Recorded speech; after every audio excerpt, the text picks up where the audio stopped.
I call America to intervene in Iran and to liberate the Iranians. This is absolutely justified. The numbers are horrendous, and of course this needs to be stopped. Genocide must be stopped. Yeah? We have the responsibility to protect, and Iran is our enemy state as it is today. And of course, to change the regime, integrated in the free world, has tremendous benefits. It's breaking this vital pillar out of the axis of evil from Russia to China, Iran in the center, and all its oil reserves for China. Of course, this makes geostrategic sense to do it. It makes humanitarian sense. It makes political sense. And the most important is, of course, the moral sense. Because 47 years this disaster of this Carter presidency happened, and all the presidents have up to now appeased Iran's theocratic terrorist regime, and now it's at its weakest. And Witkoff is wrong to think that he can make deals and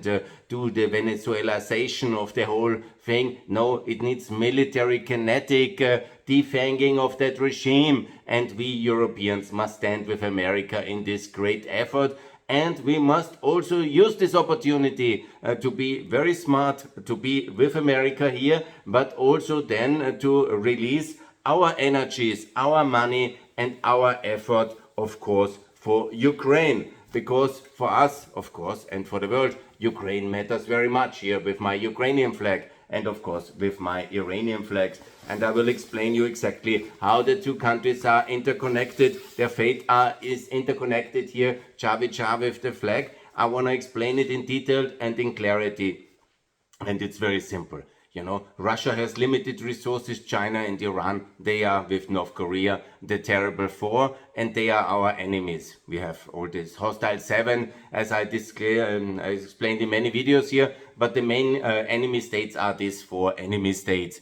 And what we of course need to do is to engage them on several fronts, so their resources are diverse and they are confused and they cannot help each other. And here the logic is very clear. When the American Navy now starts this massive attack on Iran to liberate Iran, it's absolutely necessary that the European Union first stands in solidarity with the Iranians and supports that, and avoids another disaster like in Iraq with all our anti-Americanism and all our bullshit which we did in 2003 and beyond.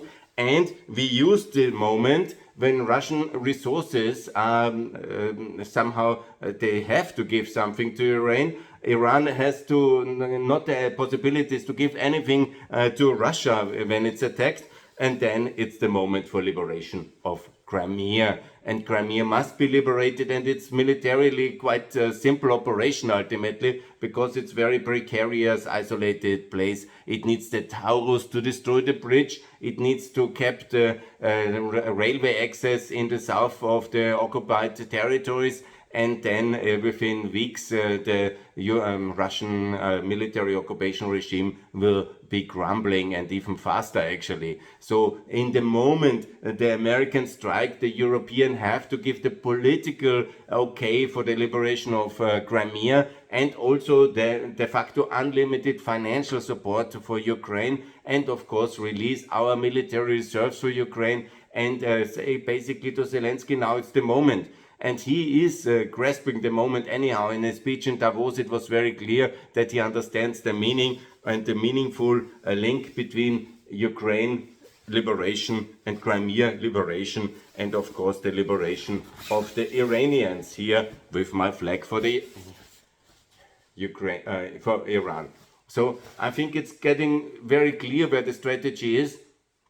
Of course, the forces who oppose regime change in Iran are very strong in the EU and in the US as well. Witkoff I mentioned already, but we have so many appeasers and kind of paid agents of our enemies in European affairs as well, that we could export them actually, as I have proposed already. But the truth is that this is very interconnected. It's one war we are in, and we can win it simultaneously if the Europeans live now up to the opportunity, this historic window of opportunity to throw back exactly the Iranian Revolution of 79 and to liberate the Iranians, and then at the same time to liberate the Ukrainians in Crimea and Donbass. And militarily, contrary to what some of these experts are thinking, this is very doable once it's politically agreed that this is the aim, and once it's politically agreed that the money will be provided for Ukraine. They have the men, they have the technology, they have not all the weapons as we see,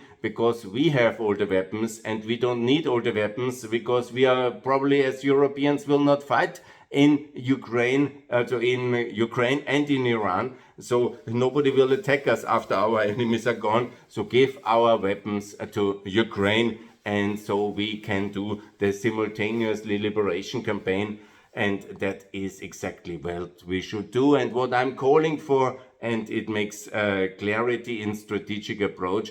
But what we need now for the Europeans, because I'm here from Vienna, calling for regime change in Iran, of course, that will be the Americans who have the assets and the tools and the will to do it. I hope so, and I pray so, and I'm convinced actually that it will happen. And this window of opportunity where our enemies are basically under attack by the American firepower in over Iran, then it's the moment the European can release the full amount of money which it needs for the liberation, give the political backing to Ukraine, and the Ukrainians can liberate it. And we shall as well give man material, whatever the Ukrainians want for that. And because, of course, that's the struggle of our time. If we win that, Russia will be crumbling, as it is already in the very strict winter of 2025-2026, which is already quite cold for Austria, but it's really hard in Murmansk and in Siberia, and Russia